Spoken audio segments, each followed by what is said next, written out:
ఇంక్లాబ్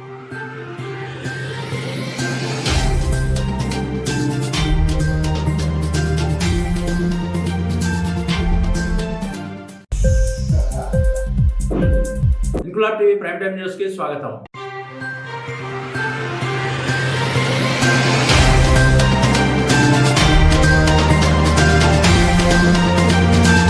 అంగన్వాడీలపై చేయి సాధించారు. ఎట్టకేలకు ఖాకీల వలయాన్ని ఛేదించి విజయనగరం శ్రీ పైడితల్లి అమ్మవారి ఆలయం వద్ద ఉన్న మంత్రి బొత్స ఇంటికి వెళ్లి ఆయన పిన్నికి వినతి పత్రం అందజేశారు. దాదాపు 2 గంటల పైగా మంత్రి బొత్స ఇంటి వద్ద ఉద్రిక్త వాతావరణం నెలకొంది. మంత్రి లేరన్న విషయం తెలుసుకున్న అంగన్వాడీలు అక్కడే కూర్చుని కదలమని భీష్మించుకున్నారు. మంత్రి బొత్స ఇంటికి వెళ్లేదాకా కదలబోమని ఖాకీలను హెచ్చరించారు. దాదాపు గంటన్నర తర్వాత కొంతమందిని మంత్రి ఇంటికి పంపిస్తామని డీఎస్పీ గోవిందరావు చెప్పడంతో శాంతించారు. అంగన్వాడీలు ఖాకీలు వెసులుబాటు కల్పించారో లేదో ఒక్కసారిగా ఖాకీలను కాదని తోసుకువచ్చారు. ఒకానొక సందర్భంలో బ్యారికేడ్లను తోసుకుని పోలీసులను కాదని చొచ్చుకెళ్లి దాదాపు 20 మంది మంత్రి బొత్స ఇంటికి వెళ్లి మంత్రి పిన్నిని ఇంటి బయటకు రప్పించి వినతి పత్రం అందజేశారు.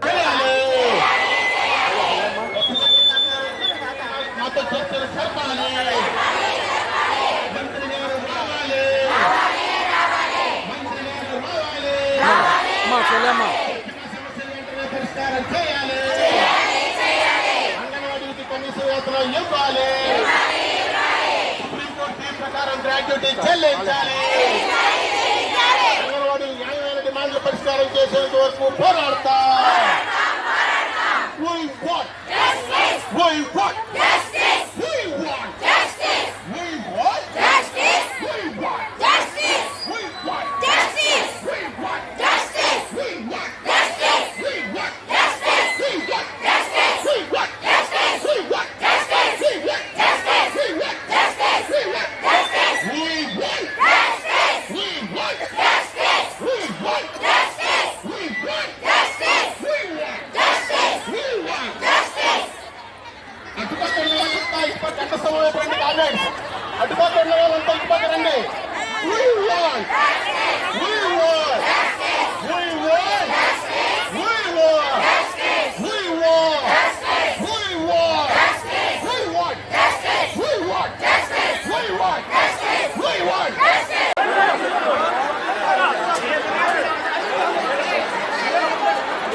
ఇన్క్లాబ్ టీవీ వీడియోలు మీకు నచ్చినట్లయితే లైక్ చేయండి, షేర్ చేయండి, కమెంట్ చేయడం మర్చిపోకండి. సబ్స్క్రైబ్ చేయని వాళ్ళు వెంటనే సబ్స్క్రైబ్ చేసుకోండి. మా వీడియోలు మీరు వెంటనే చూడాలనుకుంటే కింద ఉన్న గంట సింబల్ని గట్టిగా కొట్టండి.